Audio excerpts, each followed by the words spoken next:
Hello and welcome to the Health Detective Podcast by Functional Diagnostic Nutrition. We bring you interviews from people who have conquered the trickiest of health challenges using the Functional Diagnostic Nutrition philosophy and similar healing modalities. You're going to hear from experts who have been through the ringer with their health issues and yet managed to come out on the other side. You can always visit us at functionaldiagnosticnutrition.com, but for now, here is today's episode. All right. Hello, my friends, and welcome back to another episode of the Health Detective Podcast by Functional Diagnostic Nutrition. My name is Evan Transu, aka Detective Ev, and I will be your host for today's show, episode number 437 of the Health Detective Podcast. Really exciting stuff coming up in the pipeline for you guys. I am just about 10 days now, 10 days from starting the journey, a full 13 from moving in to our new place in Austin, Texas. We have such a revamp coming for so many of the stuff in like the podcast side of things. I feel like this background looks nice, but it is a green screen. So we're fixing that up a little bit. We will have the first in-person podcast guests coming to you guys. I don't know if we're going to be able to do those live always, so make sure that you are subscribed because we will be doing some of those in person. We might have to post it under the videos tab. So if you're watching this right now, at any point, you can click in the bottom right of your screen. You'll see that little FDN button, and that'll automatically get you subscribed to our YouTube channel, assuming that you are watching on YouTube. If you're watching on Facebook or LinkedIn, just make sure you're following us, and that's where you can get those notifications and see what else we are working on. I can't say too much. I will say that the first in-person guest is already booked, though, and he might be the founder of DHA Labs. So that's going to be a pretty cool one, and I'm sure we can learn a lot from that individual. With that said, I have two announcements for you guys really quick. First thing I want to shout out is our next Health Space Unmasked event, and this is going to be coming up September 6th. It's the first Saturday of each month at FDN. Generally speaking, though, we skip Julys and Decembers, so we really only do about 10 of these per year. They are completely free events, and they are fairly long, so you do learn a lot. I know not everyone has 2 to 3 hours on a Saturday morning, but for those of you that do, you can learn a ton. This one is actually going to be all about mastering the gut-brain axis, and it's with someone that many of you, if you listen and watch regularly, you probably know and love. It's with our very own Brendan Vermeyer, so you can go to fdntraining.com/HSU. HSU, like Health Space Unmasked, fdntraining.com/HSU. You get registered there. Again, it's a completely free event. I will say, though, if you're interested in any of Brendan's courses, particularly his new gut-brain access course that's going to be coming out, you would definitely want to attend because we're not secretive here about how we do things, right? We like to bring some of the best free content that you can imagine, and that's what we're going to do on that Saturday. And for those that want to take it a next step, we say, well, why would we not incentivize these people? So maybe there's going to be a special little discount on his new gut brain access course. But again, even if you can't do that, that's totally fine. There's going to be plenty to learn on that Saturday, fdntraining.com/HSU. And then a final shout out here. We have to do this one via QR code just to for a technical reason, but HICS, we are doing the second annual HICS conference in October of 2025. They are almost completely sold out of VIP tickets. I think they only have 5 or 10 left, and they are planning on selling out of the whole conference in general. I'd be very surprised if we are this far into September, like September 18th, and they are not completely sold out. So scan the QR code. You can get a 30% off discount by using the code SUMMER30. So all capital letters, SUMMER, and the number 30. That is 30% off the tickets that remain. I am very happy this year. I feel like we have a whole entourage coming. I got my business partner, Ryan Monahan. My 2 parents are coming. My wife, Maddie's coming. My aunt and uncle are coming. 2 of our great friends, Ben and Jenny, are coming. So it is going down at HICS. You got to be there. Check out the QR code and use the code SUMMER30. All right, 4 minutes of announcements. I think that is more than enough. Let's get to our guest today. This is going to be a really interesting one, especially from the title does not necessarily imply some of the incredible health journey that this person has been on. And I don't know her that well. I just know her bio and information because we have this whole sheet that I get to look at beforehand. So I'm super, super excited to interview her today. But here is a quick bio for you guys. So Christina is a functional diagnostic nutrition practitioner with a master's in medical sciences and over a decade of experience in preventative and regenerative medicine. After a personal journey through postpartum complications conditions, undiagnosed Hashimoto's, and chronic fatigue. She now specializes in helping ambitious, exhausted moms uncover the root causes of burnout through functional lab testing and personalized wellness protocols. Through her virtual practice, Layers to Wellness, Christina empowers women to reclaim their energy, balance their hormones, and finally feel like themselves again. Welcome to the show, and thanks for dealing with my 4 minutes of advertisements. Thank you. I'm excited to be here. Yeah, and listen, I didn't want to say this directly because I would assume, I don't know how you handle this stuff, but I was reading part of your journey here, and some of this seems fairly serious. So whenever I ask these questions, this is always just to the degree that you're willing and comfortable to share. But I've already implied you did have a health journey for sure. I'd like to know, what did that look like? When did it begin, and when did the symptoms start really? Sure. So my husband and I wanted to start trying to grow our family as soon as we were married. And my first son, who just turned 9, so it seems like the time's gone a lot faster, but I did have a postpartum hemorrhage with that delivery, which none of us were prepared for. Thankfully, I did survive that, and my son was fine. But that really was what started my uphill battle with my health. I find, and a lot with my clients as well, unfortunately, there's not a lot of postpartum care that we get. Once you leave the hospital with your new baby, you're kind of on your own, no matter how you feel. And it's really tough to find the resources that you need to help you kind of get through that time in your life. And for me, it was, I think, a little bit harder because I just didn't have the tools that I needed to know how depleted my body was after that event. For those that aren't familiar with the postpartum hemorrhage, that is something that is, potentially life-threatening, right? So when you worded it that way, you mean like this is something that could be very, very serious and potentially you don't make it through it. Yes. So my blood pressure actually bottomed out. I lost a little over half of my blood volume in my body. So I did have to stay in the hospital for multiple blood transfusions. Thankfully, I had an amazing healthcare team that was there, so they were able to stop the bleeding, which was great. Not something any new mom wants to go through, but it was just something that, we had to navigate. And I wish that there was more information. I think the hardest part for us was, as soon as it happened, no one could give me an answer as to why. It was just kind of like, next. So, but yeah, that really started my health journey. I had a very hard time recovering from that. Newborns are pretty difficult no matter how you look at it, especially as a new mom. And I was able to kind of get some of my health back. And we decided to try for a second, a little over a year later. I'm the oldest of 5 kids. So having an only child just wasn't something that I saw in my plans.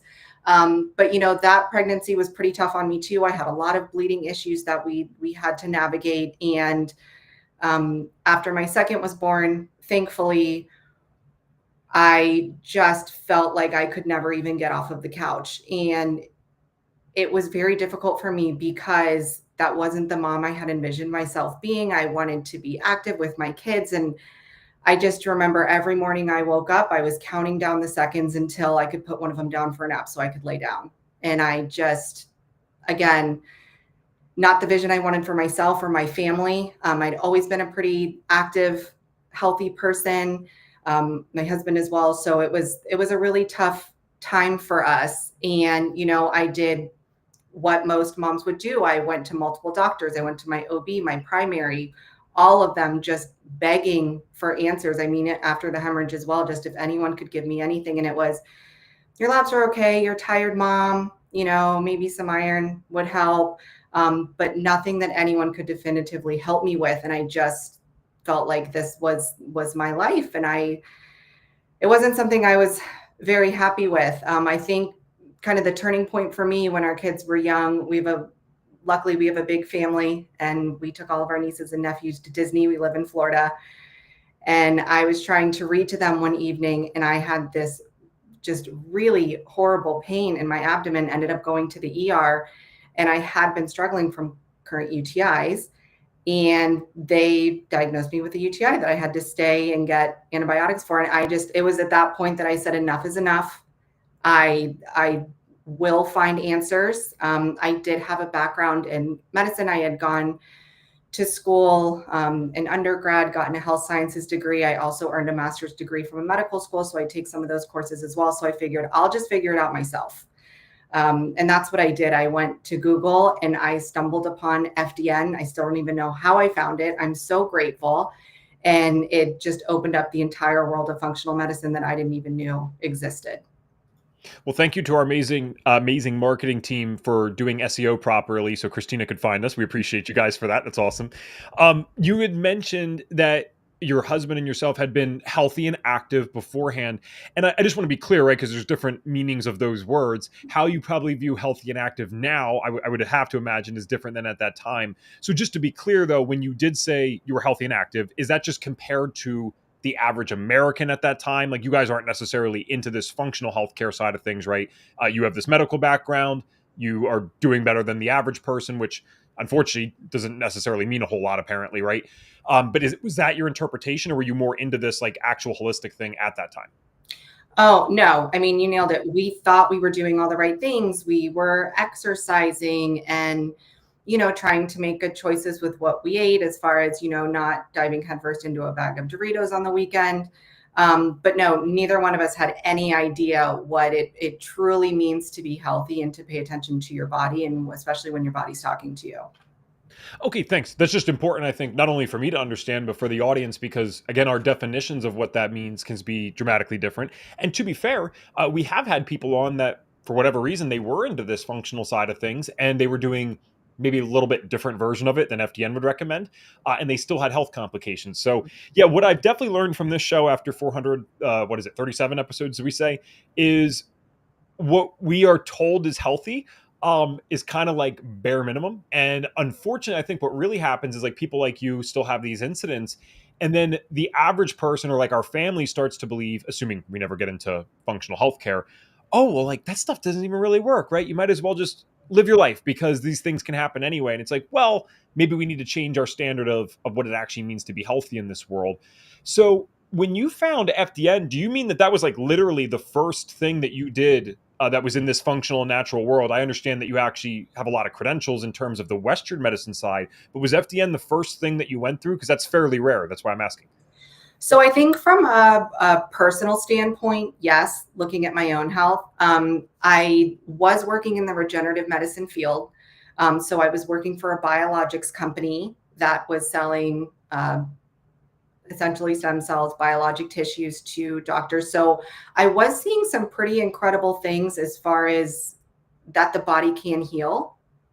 Because, biologic tissues just help drive inflammation down. They can help with healing in certain capacities. So I was working kind of in that space. I had also previously worked for a compound pharmacies that made vitamins, peptides, hormones way before those were cool and on every corner of every city. So I had been exposed to that and knew that there were other modalities that you could do. But when you are just feeling completely desperate and so tired of being exhausted. And I remember I was Googling at 1 o'clock in the morning during a night feed with my baby. And that is where I found FDN. Awesome. I'm only going to ask one more question about this particular part, and I hope it's okay. I like emphasizing this because I think it's so fascinating to see our worldviews kind of shift. It's tough, man. And then I also wonder, like, why do some people go through cancers and all this stuff and they never even change their diet, right? And I'm not coming from a place of judgment. It's a genuine curiosity. Like, what leads someone to actually be open-minded about this? Because frankly, the way that I look at it is if I can figure out that formula somehow, well, we can get everyone into this, which would be amazing. So would you say then the regenerative medicine was the main thing at the time, at least, that kind of opened your mind to, hey, there's this whole different world? Because sometimes having the medical background, the traditional medical background, is good, and other times it's actually hurtful because you kind of learn one model and are almost under this impression that maybe nothing else could work. So I'm kind of trying to get to, like, where is the aha moment here? Is it in the regenerative field, or was it like literally when you found FDN? Because you just strike me as someone who was way more open to this way more early on than the typical client or patient. Yeah, no. And I mean, you're completely right. My education told me that I'm fine. The labs aren't that far off. There's nothing else for us to fix. But deep down, I knew something was wrong. I knew something was wrong, and I refused to believe that this is just my life. And the way I was treated by the doctors, I felt so dismissed so many times that I'd almost lost faith in that kind of, mindset I had for years. And working in regenerative medicine, again, it is different from functional medicine, and kind of the belief there. But what drove me was the experience with the doctors just telling me kind of, oh, well, and inside just saying, this is not everything I went through to get my kids here. This is not the mom I'm going to be, and this is not the life I'm going to live. And I felt that there had to be more. And that's when I spent time on Google and I learned about functional labs and, hey, maybe this is broken, maybe that's broken. And there's ways to look into it and to find a program that really looked at the whole body. Cause I knew it was more than one thing. I'm like, it has to be. And again, there's not a lot of education before you get pregnant on how to get your body ready for that. I mean, birth is a trauma. It doesn't matter how you look at it. And that's where no one talks about that. And I think the bigger issue that no one talks about is what you go through when you get your baby here and how to rebuild your health, because you're trying to keep this little tiny thing alive. Who's helping you? So, to answer your question, yes, I think what I was doing in my career opened the doors to me realizing there has to be something else. Gotcha. Yeah, out of the people that I've interviewed that have had somewhat of like Western background or Western training, Western medical training, it's got to be the most humbling and odd experience when like this is the system that you learned, and then you're like on that consumer side or patient side, and you're like, wow, like yeah, it is invalidating. But there's probably a small percentage. The vast majority of people in Western medicine are just like the vast majority of people in any industry. They're good individuals trying to make a living, trying to do the best that they can. So that's where it gets even tougher, right? Like I almost wanted, when I got into this space, I wanted the boogeyman. I wanted the person that I could point to and say, oh, this is the bad apple. Actually, that would be good if that existed, because we could all team up on that individual. It's not that simple. This is a systemic thing where the education is so limited to these couple of pillars when really we need like several pillars. It's important. Like as we're talking here, the irony is this probably saved your life, right? If you had been one of those people in the natural space who was doing a home birth, I mean, my God, knock on something, you might not be here today. So Western medicine does some incredible things as well. We get that for those that are tuning in for the first time, but we need to bridge these gaps. So you find FDN. I'm so glad that despite not really having gone through a bunch of other holistic programs, you were interested in this. We wish more people came in first. And the amount of people at our events, you guys don't have to take my words for this. You can see them in the chat. The amount of people that end up saying, I wish I just did this first rather than XYZ program is it's unbelievable almost. So I'm glad you saved the money there.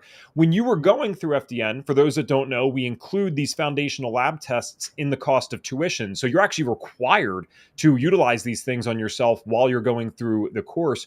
So I have to ask, let's get to the juicy stuff. What the heck did you find on those labs? Because it doesn't sound like when you were going through FDN, you were feeling particularly good yet. So there's probably a lot of work to do. What did you find on the labs? Yeah, going through the program, I loved learning the science of it, and I loved just everything we learned, but it was a struggle just to get through it. And the driver was, well, we're going to do your labs and you're going to find out what's going on with your body. And that was really the selling point for me when I went into the program. My only goal was to help myself. And it was so validating when I got those labs, but it was a really hard thing to look at because every lab told the same story. I was completely depleted. Everything was exhausted. I mean, we do, the GI map that looks at your whole GI system. And it was just so sad. There was, I remember listening to this podcast and people being like, mine was lit up like a Christmas tree. So I was all ready for that. And mine wasn't. It was just so deficient and so depleted. And, all my hormones were just so low, my cortisol so low. And it was just one of those moments where you feel so validated because you're like, I knew something was wrong. And so sad for myself that my body had done these amazing things, but I just have not been able to give it what it needs. And start to really give myself compassion for what I had gone through, because moms, we keep working and we keep going and we're keeping everybody, the house together.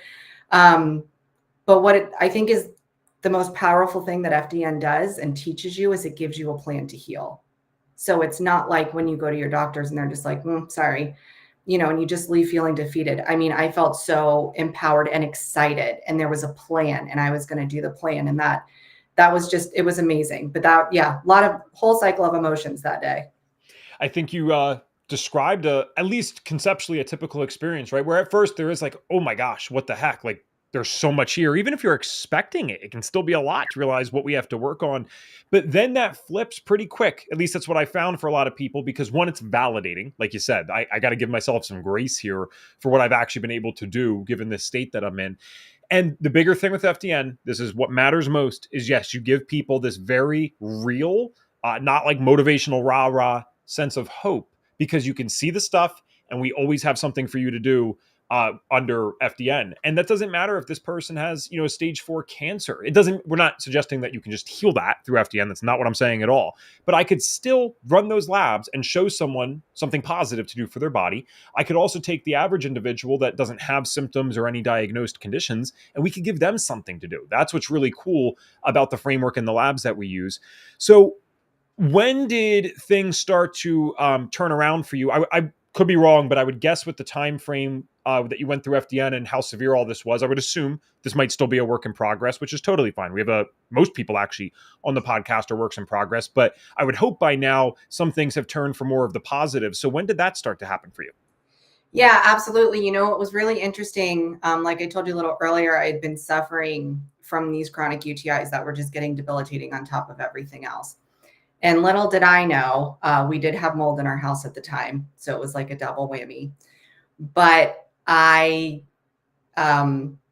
committed to my MRT. So that's our food sensitivity test that to this day is my favorite test to run with all of my clients. It's so validating. It's so interesting. And again, it gives you the plan to follow. And I had baby weight. I was still trying to get off and frustrated about that. And I felt like, again, I'm doing all the right things. I'm eating healthy. I was eating celery and peanut butter every day for my snack. And I remember those were the highest inflammatory foods on my test. And I was shocked. I'm like, what? Celery's nothing. It's like, how does that even come up? And I followed my MRT to a T. And I have not had one UTI issue since that day. And I mean, life-changing is just putting it mildly, because that one symptom alone, on top of the myriad of everything else I was going through, was so frustrating. And it just still shocks me to see the results that we get, with clients, because they don't realize that what they're eating, what they're putting in their mouth every single day can cause this chronic inflammation that can, cause all these other fun symptoms that we're always trying to navigate. But that was just so insane to me that just these little changes made such a huge impact. Yeah. And I think it is tough to comprehend because it seems disconnected. And certainly we're taught that it's all disconnected, right? Like, why the heck would a food that I'm eating be the thing that would affect the urinary tract? Like, how could that possibly work? And it's like, well, when you realize that the body truly is this holistic thing, and it all matters, right? If something that you're eating is causing inflammation, I'm just kind of oversimplifying this, but if it's causing increased levels of inflammation, which is then causing increased levels of stress, if you have an exposure to something, you could get sick with it. If you have some type of underlying thing going on in your gut, that can lead to issues there. So it's actually kind of obvious how this stuff could happen when you do see it from the big picture, but Western medicine is trained to kind of specialize in these things. And I think most people, obviously they don't know as much as Western medicine, but they do adopt this philosophy that, okay, if I have sinus issues, I'm going to go to this doctor that they probably can't even name, but an ENT, right? You're going to go there. If I have a GI issue, I'm going to go to that respective doctor. If I have a mental health issue, I'm going to go to a psychiatrist. And it's probably important to go check with those specialists because they have such abundance of knowledge. They have such an abundance of knowledge in their heads. But you go to the specialist just to dot the I's and cross the T's. I think you still need to look at it from this holistic model because what's happening in the gut can affect the brain and vice versa. So really kind of cool to see that progress being made. That's not something I've necessarily heard directly before. And you seem very confident connected to some of those inflammatory foods. What else has happened for the positive? Because I know in the bio, and I'm sorry, sometimes even if I seem confident live, it is still very hard to track everything while we are live. But you mentioned undiagnosed Hashimoto's, and a lot of your symptoms actually sounded like that could correlate. So did you ever get diagnosed with Hashimoto's? And then you're saying it was undiagnosed before, or did you run blood labs yourself and realize that you would meet the criteria? Like, where does that come into the story? Yeah, so I did. So, and it's interesting too that we learn all these other labs and tests exist that can help us that our doctors never talk to us about. Mm-hmm. And one of those, and I run into this all the time with my clients, is a full thyroid panel. I had never had one done on myself, didn't really understand the need. And ironically, one of my clients when I was still in the regenerative field directly had just opened a functional medicine practice. And I was just talking with him as I was going through this journey, and I had my recent blood work done from my doctor, and he asked to look at it. And I was like, hey, just as a favor, would you just peek at it? And he really quickly was like, oh my goodness, like, listen, we need to run more extensive blood work. Let's look at your thyroid. And I was like, okay. And as a professional courtesy, he ordered it for me. Oh. And that's kind of where that journey started. But yeah, getting that diagnosis as well, it's just like another thing I'm putting in my bag. Well, here we go. But at least again, it's an answer. And the beauty of FDN really teaches us to look again at the body holistically. And I wanted to understand, well, why did my thyroid tank? What happened? Where is that inflammation coming from? And even with, the UTI and the food stuff, I explain to clients a lot too. And this was something I had to understand. One, your body has an energy bank account. And if we keep taking, withdrawals out of that without putting anything back, that's when we crash. That's when we feel the symptoms, right? Yep. And then I also tell everyone, you have this imaginary inflammation, bucket in your body, and it fills up until it spills over. And that's when you get the symptoms. And for me, the UTIs were just a big driver there. But that's why sometimes it's hard to make those connections, because everyone does have different symptoms and we don't understand why. But you have to look at where's all of the inflammation coming from. And with what we eat, that's something we can change with our next meal, not just this big crazy plan of something that we need to do down the road. I mean, the next meal, you can give your body a little break and eat something that's not causing a ton of inflammation. Yeah. It's kind because I know that we don't technically know when you would have met the diagnostic criteria for Hashimoto's at this point, but I'll take a wild guess here, given some of the symptoms. I can't even tell you how many people have been on this podcast and gave birth and then very shortly afterwards started exhibiting the symptoms of a Hashimoto's type of thing and then eventually got diagnosed. And I have my thoughts around it. It makes sense to me somewhat from a functional perspective, but there's still this missing link of like, I don't understand why it's not more autoimmune conditions. And I've heard those too. Someone gives birth and then they get diagnosed with XYZ autoimmune condition that's not Hashimoto's. But it's so overrepresented, it seems, even with how common Hashimoto's is. I don't know what to make of that. I don't want to put you on the spot. I'm just having this thought experiment. Have you thought about what that connection might be? Yeah, no, absolutely. And it kind of goes back to, again, there's very little I didn't get any education when I wanted to, start trying to have a baby on what it was going to do to my body and how I could best prepare myself. It was just, try not to eat ice cream 3 meals a day, like pay attention there. But from the mineral level, no one talked to me about that. It's like, take your prenatals, doesn't really matter what the brand is. And that's just not enough. It's not enough. And then when you have a perfectly to plan healthy birth, let alone what I went through and other traumas that other moms go through when they have their own babies, it takes so much out of your body just to keep you alive that, again, if you are not taking in the minerals that you need to take so that your processes work, your thyroid needs a ton of minerals, just like every other process in your body. And doctors don't talk to you about that. They're like, take the prenatal, it'll fix everything. It's the magic pill. And it's not. And that's been so interesting to me as well when I look at not only my own labs, but every client's labs are different. None of them are the same. So everyone really needs a personalized protocol or a personalized plan on what your body is deficient in and what your body needs to function at its best. But I think to answer your question, you kind of go into childbirth with your tank not on full, and then you come out with it depleted and you're not putting those things back. And that's when things start to break down because your body's just trying to keep you alive. It's going to take energy from wherever it can. Yeah, fair enough. It's sad that that's happening to people. And thankfully, there's people like you out there doing something about it, which I want to move to a little bit next. We never do clickbaity titles here. Even if they might sound clickbaity, it's like, okay, like, is this just to get us on? It's like, no, we always give you real advice with this stuff. So what I'm curious about as someone who does not have a kid, but I've learned plenty about kids, I feel like, through the interviews that I've had on this podcast, I'd like to know how you would suggest someone is able to draw the line between actual fatigue that's probably reasonable while raising another human being, because I do think some's reasonable, and I just mean in the sense of, from what I've heard from people on this show, babies are waking up in the middle of the night, right? Maybe you went to bed at 10, this thing's up at 4 a.m. now, needs to be fed, and then it's going to go to sleep again for another several hours, whatever. So just that alone, of course, could make someone feel out of routine and a little bit more fatigued.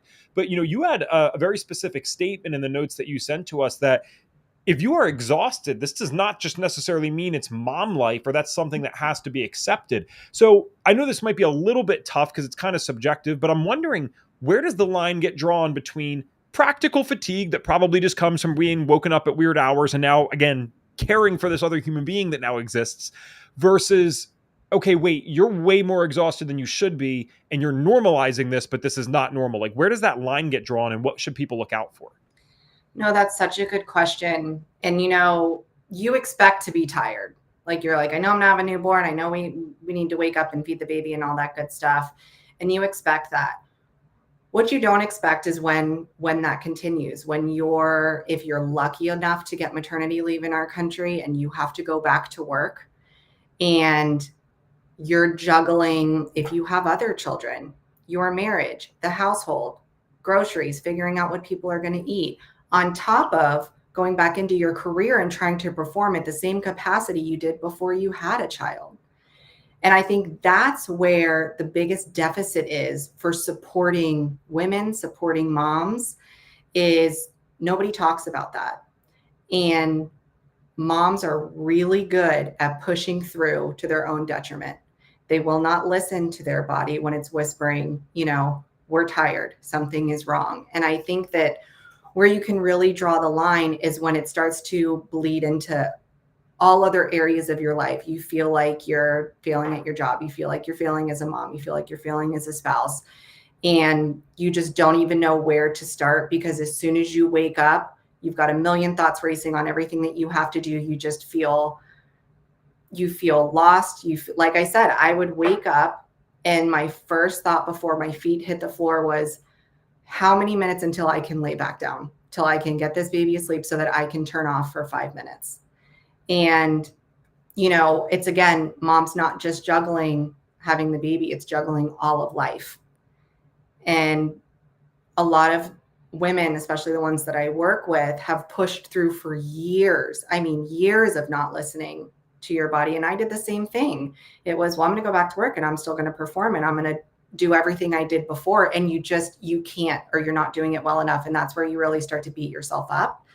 And I think that's when, and again, they're going to their doctors and they're just not getting those answers. They keep telling them nothing's wrong. I mean, it was such a shock to me when I learned, talking to a lot of these labs, that the big ones that we all go get our blood drawn from, LabCorp, Quest, what they do is they take a average population from different parts of the country where people live their lives very differently, and they use the bell curve to give you an idea of how far outside those ranges you need to be. So you have to be so far outside that bell curve to get attention from your doctor that you're already way down the disease state, and now it's just, here's medication and this is how we're going to fix it. So what we always want to look at is, I'm just trying to help as many women, as many moms as I can when we start to see them trending towards that, before we get to that exhaustion state, before we get to that state where they just feel like, they're just miserable. And even like gut issues that they've had for years and they're ignoring, and they're scared to eat certain things. And, I think it's amazing that in social media and just a lot more people are talking about this, hormones and, buzzword stuff like that, where they're like, maybe it is my hormones, maybe it's this. So realizing, again, everything is connected, but no, you should not be dreading your day the second you wake up, or as soon as your head hits the pillow, you're like, I can't even fall asleep because I have racing thoughts or I'm constantly stressing about all of these things. Like, that is not normal to feel like that every day. I think those are, I mean, again, it's unfortunate that anyone would even have to deal with this, but I think those are good standards to set, right? If you're starting to feel like that, that's definitely a warning sign. Possibly even more importantly is something that you mentioned about 2 minutes ago. You said how if people are going to they are going to the doctor sometimes, but they're being invalidated in one way or another. So I think one of the things that we want to teach on this show always, and this does not even just apply to this conversation, it is any time we're talking about any health issue, is not through any Western practitioner's fault. Again, we're never saying that, but because the system is not always designed for these modern health issues, you cannot take no for an answer if you know something's wrong. You're not being a hypochondriac. I mean, okay, some small percentage of the population probably is being a hypochondriac. I get it. That's a real condition, right? Most people are not. And you have to understand that if you go to enough places, you might end up figuring out what's going on, or you might even need to go away from that system completely. I mean, we brought this up before on the show. It takes like 4.5 to 7 years on average for a person to be diagnosed properly with an autoimmune condition. Even if it was on that more conservative end of 4.5 years, that is ridiculous. If the average person's going to the doctor even once a year, they're probably going more if they feel like crap. To take 4 years of your life, a fraction of it, to actually get a proper diagnosis, that shows that the system's not perfect. So I think we need to empower people more because it's tough. You go into that doctor's office and that guy or gal that's standing there, you know, they are smart. They make great money. They're one of the hardest working people that you've probably ever met, just the fact that they could get through that schooling and do that. So there is this authority bias. We have a tendency to hear what they say, and that's just it. And those people are very important in society, and they are all those things that I just said. But they're not gods either, or goddesses, right? They are human beings. There's flaws in the system, and that's why the third leading cause of death in America each year is medical malpractice and issues. I shouldn't say malpractice; that's not the right way to say it, but that's part of it. So it's not perfect, guys, and you got to trust your gut, literally and figuratively, if you are feeling that there's something more going on. So you work with these types of individuals now, right? You work with these career-driven, stressed out moms. When they are coming to you, what are some of the first things that you're starting with if they were to work with you? So at FDN, we learn our foundational labs. It's kind of often that once a person gets in their routine, they might pick or choose some of the labs that they use. So I'm curious, do you start with the foundationals, or what else might they expect if they work with you lab-wise? Yeah, so I definitely do a lot of the labs, but what I start with, because, you know, by the time they're coming to me, they're desperate. Again, they've been down the road of doctors. They haven't gotten answers. They know something's wrong. And, you know, I spend time with them really learning their entire health journey. What happened in your past? How was your birth? How, you know, understanding the dynamics at home and what their expectations are for work, how many kids, all of these things. And that's important because I do initially on our first session together, a wellness audit where I will have my client write a list from the second you wake up till you go to bed. What are all of your responsibilities, including thoughts, planning, you know, back to school, sports, schedules, all of these things. And then I ask them, you know, to have their partner do the same. And what's really interesting when we compare that is when they realize how much they put on themselves in a day. And I have to explain, we can run all the labs, we can do all the things.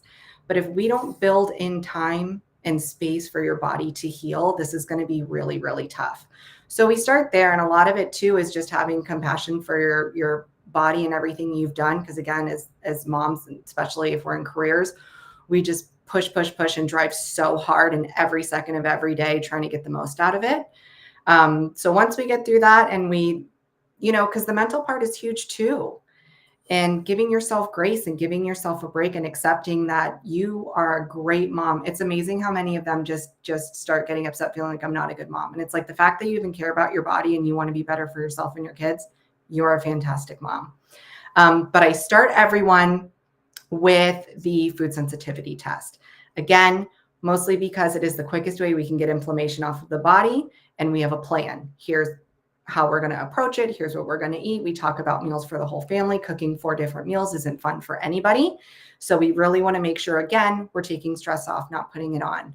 I also like to do a stool test because that is so telling. It gives us so much incredible information as far as what's going on in your gut. Do you have enough good bacteria versus bad bacteria? Is your liver upset? Can it even handle what's going on in your body? Is there a parasite? Is there infection? All of these things that they've been ignoring, because every single client I work with has a GI issue, whether it's chronic constipation, years of IBS, or if, again, those traumatic births. If you have a 4th-degree tear, that affects your bowels and affects your nervous system down there. And they have issues going to the bathroom ever since childbirth. So we really need to work through those things as well. I also absolutely love a full panel of blood work. Like I said, I want to look at the thyroid. I want to look at all of the things. And an HTMA as well, which is a hair tissue mineral analysis, because that gives me a really good look back 90 days at their mineral status. Are they completely depleted? Almost every test I look at is. Okay. And then we can make that personalized plan as to what exactly does your body need. So stop buying, hundreds of dollars worth of supplements off of Instagram if you don't even know if we need them or not. And then I also like to do a Dutch hormone test. I want to see where their cortisol is. Is it too high? Is it tanked out? Or can your adrenals even function anymore? And then a lot of the moms I work with are kind of moving into that perimenopause space as well. So we want to see, what does that look like? Are they in balance? What's not in balance? And it just gives us, again, all of the clues to put together a full plan to show exactly what we're going to do to heal. So one less thing for them to stress about trying to guess and, hold their hands through the whole process to feel supported and feel ready to heal, so that they can be there for their families and still in their careers and do what they want to do with their life without just feeling that dread in the morning. Right. This is awesome. I want to get back to a specific thing that you said there, but just wanted to throw in, I'm a terrible host. I lost track of time. If you guys have any questions from the audience, always feel free to throw them in. We had some nice comments here. Paula gave you a thumbs up at one point, so that's always great. But Deborah T said something that related to what you just said as well.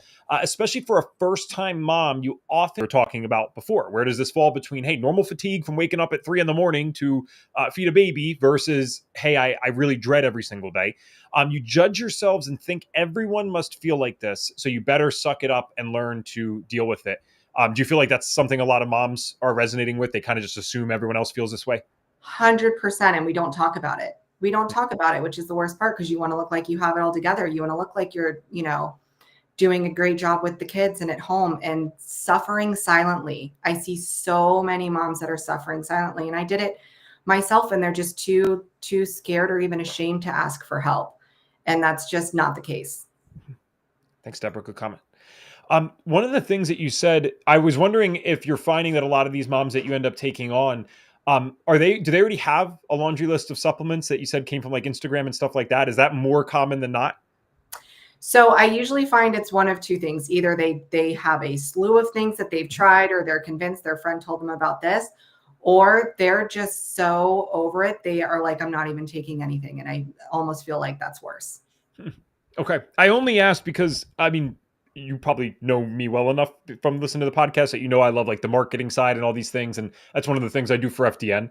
And I'm in what the heck, the Marshalls the other day with my wife. We had to get a shirt really quick before this party. And I could not help but think, I can tell that the store is clearly trying to appeal to women more. And what it did, I'm like, you guys are genius. And I'm getting somewhere with this. So first of all, the line is needlessly long. And then I looked this up, and it's apparently needlessly long at every Marshalls. So I will not buy for a second that that's not intentional, because their line is set up that you are locked into these shelves, and there's supplements and extra clothes and baby stuff and all these things. And then where I'm getting to with the supplements is right at the very end. What does the average person do on Instagram that doesn't know about what we know, right? They just see the highlights. They just see the words. They see their favorite influencer using red light, so they think any red light's fine.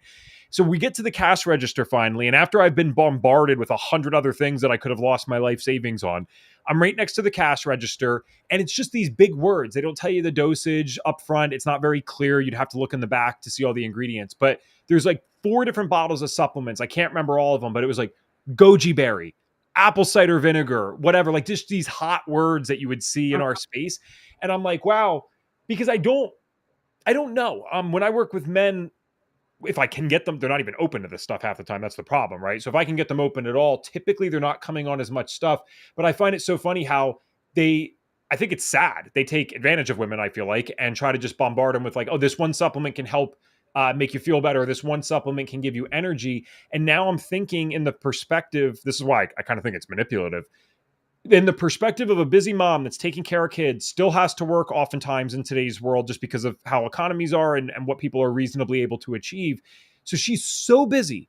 And for half a second, maybe when she's using the dang bathroom, she's on Instagram, she just sees this keyword energy, keyword sleep better, keyword feel better. And then it's just like, I'm going to buy this and hope for the best. And of course, you and I know as functional practitioners, and probably anyone listening knows that's not a real plan. That's not going to actually help that person, but you were able to sell them the supplement. So I don't like that. I don't support that. But I was just wondering how many were coming with these things already lined up in their natural pharmacy in their cabin, in their kitchen or something. So, okay. Yeah. Don't buy random supplements is my lesson there, and my random ev marketing stuff. So let's transition to now when you're working with the client. You talked about the labs that you'd use. I love that you incorporate the HTMA here, by the way. I think people kind of overuse that as a primary lab. I'm like 50-50 with it, with what Reed believes and what a lot of others believe. I think in this case, that should be par for the course. I think a lot of them, as you said, are getting sick because the pregnancy might be the final straw, and they are so depleted on stuff now that if we can restore that somewhat quickly, you get an individual that's feeling a lot better. I think one of the thoughts I can imagine an audience member having right now is like, well, wait, these tests are great and all this stuff's great, but like, I literally do have to do all these things. I have to go to work. I have to help with the kids. So it's like, how do you, I guess other than just analyzing how much they're doing, how do you actually get them to take restful time for themselves? Or what are the practical tips that they could apply today, even if they never called you? Because there is, I mean, probably a lot of their time of their day being used up. Objectively speaking, they're not making an excuse. So where can we even start to pull some of that back, assuming that funds aren't just unlimited and we can, outsource the kid to daycare or something like that? No, absolutely. And that's where my favorite part of this, and I had no intention of building a business when I started this. I just wanted to heal myself so I could, show up for my family. And I just realized it is so upsetting that all this information isn't out there for every mom, parent, everybody. It's just not. So we need to get it out there. But learning about my clients and understanding their life and where can we find pockets of time to do those things, it's a process. It's not something that we meet and it's here's 20 things and I need you to do these today. That is not feasible. That's not something someone can do, but really understanding, what does their life look like? Are you shuttling kids to baseball practice, to basketball practice? We're back to school now. So where is a lot of your time spent? And if you're sitting at a practice, we can do some breathing exercises just to kind of understand, you had a long day, a lot of stress going on. Like, let's take a couple minutes for you. Can you just walk around the field while they're at practice? So you're not just sitting on your phone scrolling, stressing yourself out more than you already are. Also too, I think a big one that all of us are guilty of is eating on the go. Are you just eating the snacks that you're passing back to your kids in the car? Are you actually eating a real dinner? All of us are so busy that I think one of the biggest aha moments I get with all of my clients is when I tell them, your homework is to sit down and eat at least 2 meals at the table. And they're like, I didn't realize how much I was eating, standing up, getting waters, getting things for other people in the family, just multitasking constantly. And getting them to understand that when you are putting food into your body in that state, we call it the sympathetic stress state, your body can't even use what you're eating. So, feet on the floor, sit down, try to eat your meals, not in front of a computer, not on the phone, not shuttling kids to practice, not doing all of the things, even if it's just one a day. If you can commit to one a day, start there. I think that's a really good way to get in that habit of us just to slow down a little bit. Again, do a couple quick deep breaths before you eat to transition out of the crazy everything you're handling to sitting down and having your meal. I think that's a big thing that, it's free, takes a couple seconds. I tell everybody the hardest part of healing is all of the free things that you have to do. These behaviors that we have to make ourselves do every day and make it a habit are much harder than ordering all the labs. That's such a good point. I've never heard anyone word it exactly like that, but like that's easily true. Yeah, if you're paying several $1,000s in lab tests and consulting fees for a multi-month program, that can, I mean, some people it's no brainer, some people it sounds like a lot, whatever, but it's like that's not even the point. The point is, after you're done this, we want you on a completely different track than you've ever been on, and you're going to have to maintain this stuff and figure out how to integrate it into your life long after we stop working together. So, really interesting. I'm thinking about the fact that if you actually did sit down to eat, and ideally you were doing it with your family and kids, if you have the ability to be able to do that. And like you said, passing whatever food's being passed to the kids, if they don't know you yet and they don't know about this functional stuff, unfortunately, it might not even be the highest quality food. I'm thinking between upping the quality for the mom, ups the quality for the kids, because you know that she's going to do that for the kids if she knows better with the food thing, and eating the meals at the table. I'm like, well, the amount of studies or just anecdotes that we have around kids eating better and then better behavioral outcomes, or there's crazy studies on families that eat together and the positive life outcomes for kids in that sense. I almost wonder, like, would the parenting part get easier if these kids are eating better foods, if they're spending more time in that kind of healthy setting of a family dinner? So you can make that investment in that way too, that the kids might be a little less crazy. Now, your results may vary. Maybe there's more to it than all those things, but nonetheless, there are some positive studies and anecdotes out there about those things. So let's talk now about, a client transformation. And to always, again, this is the same thing as I said in the beginning, to the degree that you're able to share, I understand that there's probably privacy and stuff. But I would just love if there's a particular client that stands out to you in your head, maybe because of the story, just maybe because of where they were at when they first came to you. Maybe because they remind you of you. I have no idea. But what's a client that really stands out to you? You've been able to work with them and kind of help them completely transform everything. Yeah, I'd love to share too. Sure. So, when you graduate from a program like this and you're like, I want to help everyone, you normally start with your family because you're like, well, I don't really feel like I know what I'm doing. So they're great guinea pigs because they're family. I have a sister who has 2 doctorate degrees, PhD, very smart. She had a couple toddlers at the time and has had GI issues since we were kids. I mean, growing up, I remember her going to the GI doctor. She just had chronic diarrhea. I mean, our whole lives that there was no answers for. She went to a million doctors, all of the things. And so she had had 2 kids at the time, wanted to have a third, and we ran the tests and it was very eye-opening. Her highest food sensitivity was beef, and she was currently getting her PhD in the beef cattle industry. So that was pretty ironic. Had one of the eat beef stickers on her car. But, she went through the program. It wasn't pretty, I think, as the first client, but it was so nice to just, one, feel like I was helping my sister, who's probably one of the most important people in my life. And probably 2 months into everything, we talk every day, and she called and she said that the night before at dinner, her husband said, "This is the first day you didn't complain about stomach pains after dinner." And she's like, "I didn't even realize that." And she goes, "This is the first time I'm going to the bathroom regularly in my entire life."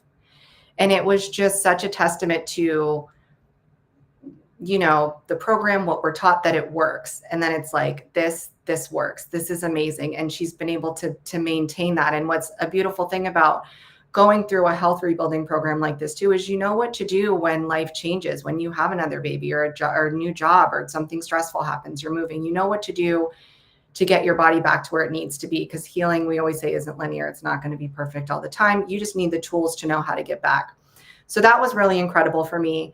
And what's been interesting lately is I am working with a lot of women who are in the healthcare space. So nurse practitioners, physical therapists, all of these things where you think, well, you have all the answers, like we've talked about. And I had a nurse practitioner reach out to me who we actually went to college together.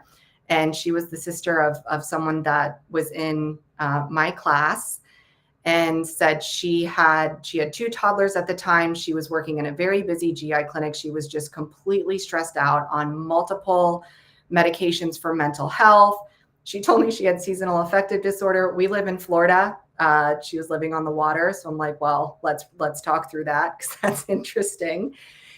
And we worked together and being able to identify, again, all of these stressors that were causing inflammation in her body. She was able to completely just come out of the hole that she felt like she was in. She was able to be the mom that she wanted to be. She didn't have the GI issues anymore. Her energy was through the roof. She was able to wean herself off of the antidepressants, all of these medications that she didn't want to be on in the first place. And what's absolutely incredible is as we were finishing up our program, she told me that she took a job in Colorado because she had the opportunity to help grow a functional practice. And she was so sold on what she learned and what she went through that she wanted to share this with other people. And so she is just living her best life in California, moved her whole family out of Florida with her 2 babies, and she's growing that practice. And it's incredible. That is pretty darn amazing. I'm glad that you shared too, because those two were very awesome. Mhm. And then also, I know it's one story, but it goes to show too, this is what I'm talking about, guys. It never should be like us versus them. That's a Western medicine person that had an experience and then not only was open to it, but realized enough that's like, hey, I'm going to go support this now. So these people are always just doing the best that they can. We just got to help merge these systems. And worked And at a GI clinic. yeah, Had that's what GI, I'm she saying. couldn't. Not bad. How, I mean, other than your sister, obviously that's an obvious one. How did like the nurse practitioner even know what you were doing? Is it because you're posting on social and stuff like that, or what? Yes. So I definitely had a hard time getting on the social media train. But I had a picture of when I had my younger son. We had done a family trip, and I had still had a lot of baby weight and fatigue, and just did not look how I wanted to look. And then I had a picture from 2 years later after going through the FDN program of my family at Disney, just the way I wanted to look and the way I wanted to feel. And I just felt very compelled to share that story. So I shared that on Facebook just to say, there is hope if you feel this way, if you're struggling with these symptoms, like there are things that you can do. And her sister actually saw that post and sent it to her on Facebook, and she reached out to me. Guys, that one was for my practitioners and FDNs out there because I know it takes time to get on this stuff, and I get that it's not easy, but the amount of times that I hear this phrase of, "Oh my gosh, this space is saturated," I'm like, I want to shake these people lovingly, of course, but I want to shake them like saturated. You think it's saturated because you're seeing the same 20 people over again on your Instagram feed. This is not saturated. There's so many people that need us and don't know that this exists, and they are literally waiting for you to share something online, to talk to them in person, whatever it might be. Just, you don't have to be pushy or obnoxious. That's not what I'm suggesting at all, but just let them know that you exist and that you're doing this kind of stuff. So perfect testimony for that as well. We do need to get this wrapped up, but I want to get to one more audience question. This will be the last one that we take. They threw it in a little bit late, but I think it's very important here. So thanks, Elisa, if that's how I pronounce your name. It said it can be, or she said it can be so challenging to coach family through behavior change, navigating them through their blind spots, especially. Are there any suggestions to help approach those challenges? Because I guess it's one thing to get mom on board, but now you need to get everyone else on board. It's tough. It's tough. And, you have to have your own personal boundaries to keep your own peace as you go through this as well. And understanding that family member. I mean, my sister was open to doing anything, whatever it took to help solve her health problems. So going into it, I knew that she was committed to the program. I cannot say the same about other family members that I'd absolutely love to help. And they're just not willing to change. And sometimes someone has to be at a certain place that they are willing to listen, follow directions, and do all of the things. And if they're not there yet, that's not your burden to bear either. Fair enough. Thank you. And I think that gets easier to accept the longer that you do this, but I get you. That took a while for me. I want to help everyone. I want to save everyone. I've had family members, unfortunately, pass away while I've been in this space, and I knew better, and I knew that we could help. So the best thing that you can do is you give them the information one time. At least this is my philosophy. I give them one time in a non-pushy way. Just letting you know I have some options for this. I have great resources, especially me. I feel so privileged. I'm like connected to the best people in the world, with the podcast and the FDN community and all this. I say, if you ever need anything, just let me know. I'm one message, one call away. And I kind of leave it there. But yeah, you can't make anyone do anything that they don't want to do. And And that's fair. We shouldn't make them do anything that they don't want to do. We just got to let them know that the information exists. So on that note, if they are looking for more information or they'd like to work with you, I see quite a few of you guys still on, which is great. So how can people find you if they would like to work with you or they know a mom in need? Yeah, so my website is layerstowellness.com. You can reach out there. I'm most active on Instagram. So it's Christina_Boylston. I do respond to every single DM that I get. So that would be the quickest way to get in touch with me. Awesome. Guys, if we could get a final thank you, please, for Christina in the chat, if you appreciated this today. I see Elisa just said excellent points, and thank you both. Well, thank you for being here and for throwing in a question. We love when the audience engages with our guests. Our signature question, though, while we wait for some thank yous for the show, and this doesn't have to just be for moms, although it can be. You can take this question any way that you want. But if we could give you a magic wand, you could wave it, and you could get all of our viewers and listeners to do just one thing for their health, I want to know what that would be. And that does mean that you could get us to start doing one thing, or you can get us to stop doing one thing.